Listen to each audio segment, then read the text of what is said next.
are the town ward and committees that appear on the ballot in the March presidential primary.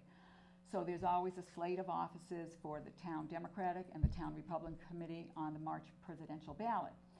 And they can have up to 35 names on them, and that does incur printing costs and programming costs on the machines. The bill suggests that those positions be appointed by the state town, by the town committees, that the town committee positions be appointed rather than elected. And so that's something to take into consideration depending on how you feel about that. It would not eliminate the state committee man and woman from the ballot, just the town committees. Some of the other areas that would be changed are all of the filing deadlines for various nomination papers would become uniform.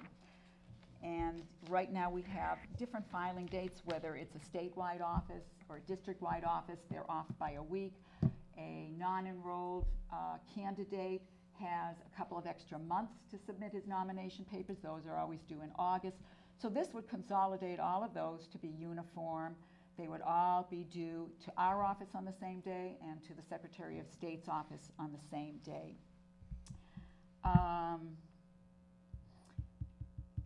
The one thing to keep in mind, though, also one of the deadlines that would be changed is the date to notify the Secretary of State for any local ballot questions that you may want to appear on a state election ballot. And we have had those in the past.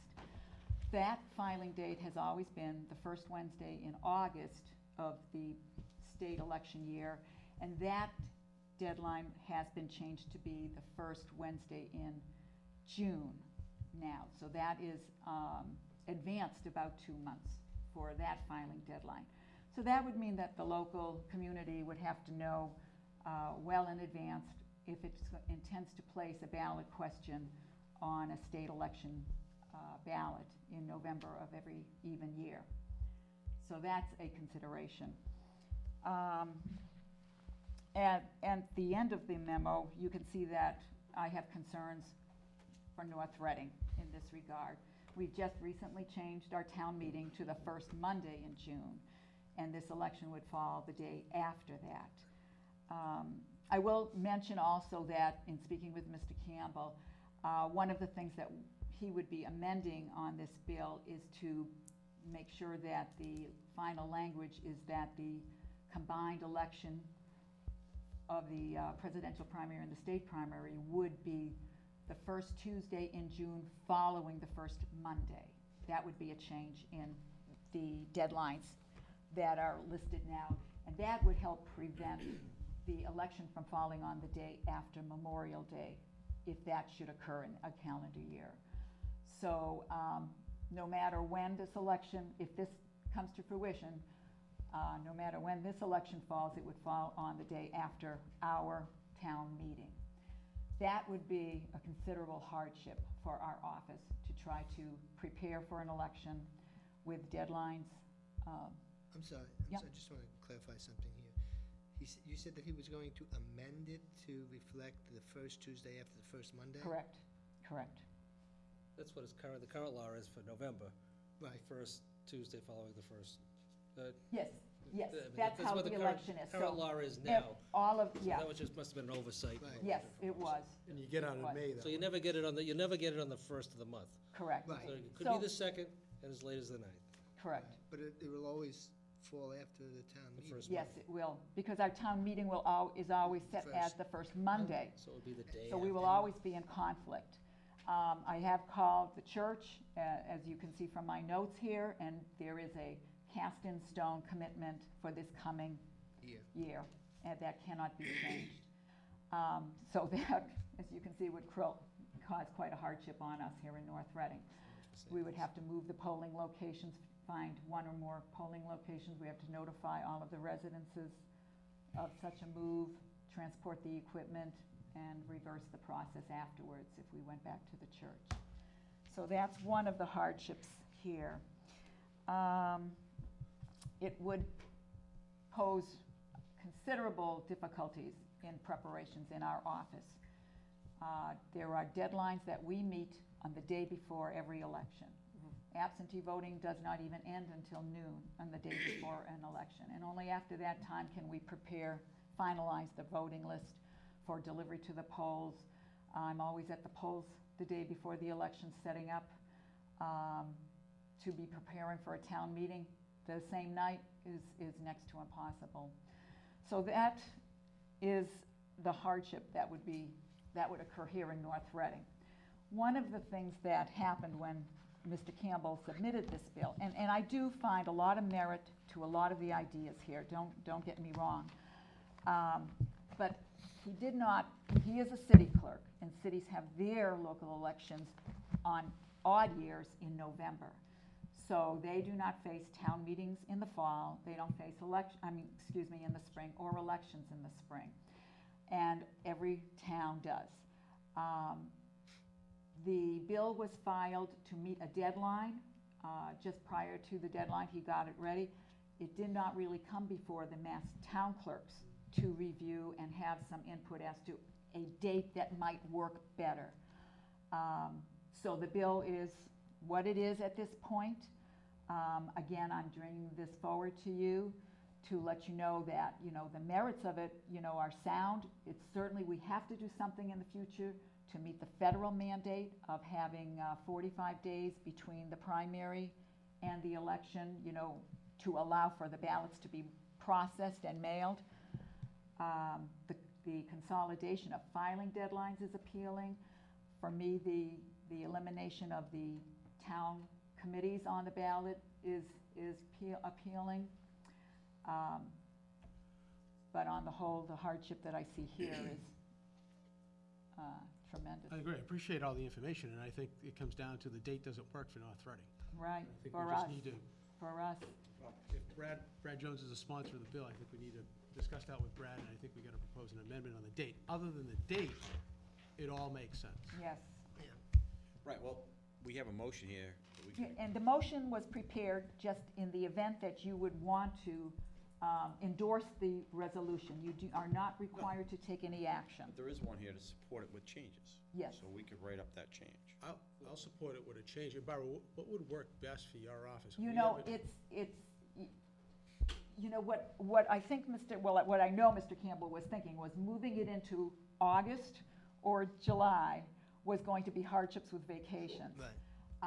I'm not really. Probably trying to beat school closing. Right. Yes, Right. but there are states that do hold their primaries in the summer months, if you will. So it is being done. When he encompassed the presidential primary in this mix, I don't really know what impact it would have. That would put us as to being one of the latest Yes. states having a presidential primary. I'm sure of that. To have that on the first Tuesday in June would be one of the latest. Seems Now like we're everyone's hearing, racing to go the other way. now and we're going- hearing, New Hampshire's going to go into December. Yeah, So I don't know what date would work out the best. I did send Brad an email and got a response from him but we haven't been able to communicate. So it's nothing that I could tell you at this point without looking at other deadlines. It would change the entire resolution of the filing dates, because if you looked at the bill, it says, changing the filing dates from this many days to that many days. And we would have to really go through it with a fine-tooth comb to find out what would work if we wanted to suggest encompassing both primaries together still, or if we want to leave the presidential primary alone at this point and just suggest an alternate Yeah. date for the state primary. Steve? I'm not in favor of this as it's currently proposed, almost at all, for a whole host of reasons, and just to touch on a few of them. Again, it doesn't work for North Reading. Right. The date doesn't work. Secondly, I think the impact of the presidential primary being moved to June 2nd, why even bother having one at that particular point in time? The only thing I It would can already be say, decided there. As far as the presidential primary, removing the local ward and town committees, I'm adamantly opposed to that. And having them appointed by by the state Democratic Party and the Republican Party, what any other party there is, I've been a 31-year member of the Democratic State Committee, and the swings there are all over the place at times, and I don't necessarily want their influences coming locally. Right. I'd rather have it come from the bottom up. And I've served on the Democratic State Committee, I've been on the Ward and Town Committee since 1972, on the town committee here. Let us elect our own representatives to our own parties. It's a party affair, but let us elect our own representatives here on the ballot and do so. Same thing with the, you said the state committee people would be left alone, as they should be. However, in the case of the Democratic Party, the Democratic State Committee elects 80 members, as does the Republican Party. You know, 1 male, 1 female, 2 from each senatorial district. The Massachusetts Democratic State Committee right now is probably 460 people strong, as far as voting members. We have the 80 members. When I first got elected, it was just the 80 members, 1 male, 1 female from each senatorial district. It then expanded to 160, where we had a caucus, which is a party affair, senatorial district-wide, to elect a male and a female for a 2-year term instead of a 4-year term. That was okay. And then we put on labor delegates, then we put on all these other delegates, and we're up to 460 people, of which only 80 are still directly elected through the senatorial ballot. But getting back to the local ward and town committees, at times, when political interests are high, it promotes an awful lot of engagement, maybe not here in North Reading so much over the years, but in other communities that I've been involved with, where they actually have slates running against each other, individuals running for these and competing for these positions. And what you're doing is eliminating that potential and the ability of the grassroots people at the local level to do that. I think that's a mistake. So, well-intended. I think we should urge Representative Jones at this particular point to abandon it. And I think the responsibility to solve this problem lies with the Secretary of State's office. Definitely does. Rather than, and again, I applaud Mr. Campbell from Woburn for at least taking some initiative here, making an attempt to do it, but I think Secretary Galvin bears the responsibility, and his office bears the responsibility of getting us into compliance somehow, and then getting the legislature to act in such a way that it works. But I think what's being proposed just waters down any impact that we'll have in a presidential primary. I think it waters down exactly our ability to have local representatives at the party level, elected at ward and town committee level, which was a mistake. And I would actually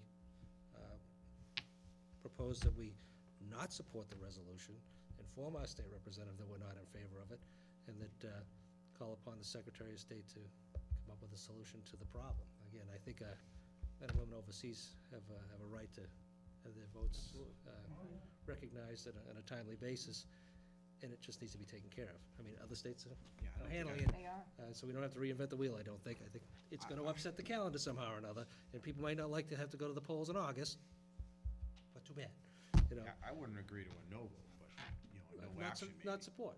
I think I the mean, way that it's, well, I again, don't say I don't want to support it, but maybe we I just don't- need to have as- some more discussion. as it's proposed, it's unacceptable. It doesn't work for We us. can do a no and there's- action, but there's- I wouldn't want to send a message back with a no vote.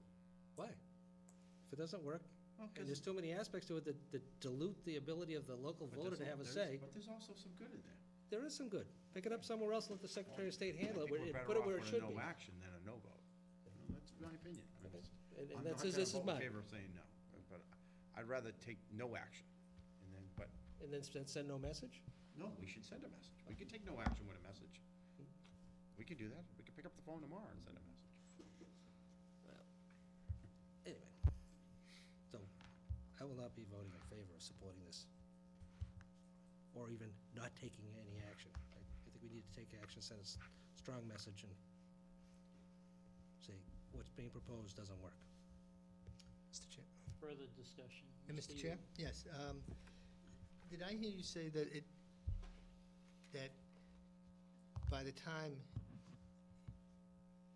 the town, the community was made aware of it, or your office was made aware of this, this had already been put together, Yes, and so you really had no input on it none whatsoever? whatsoever, none whatsoever. We heard about it after the fact. And this should be the responsibility of the Secretary of State. It is to meet the federal mandate of 45 days ability to mail out the ballots, yes. The rest of it was something that Mr. Campbell looked at as a whole as far as eliminating some things, combining some things, you know,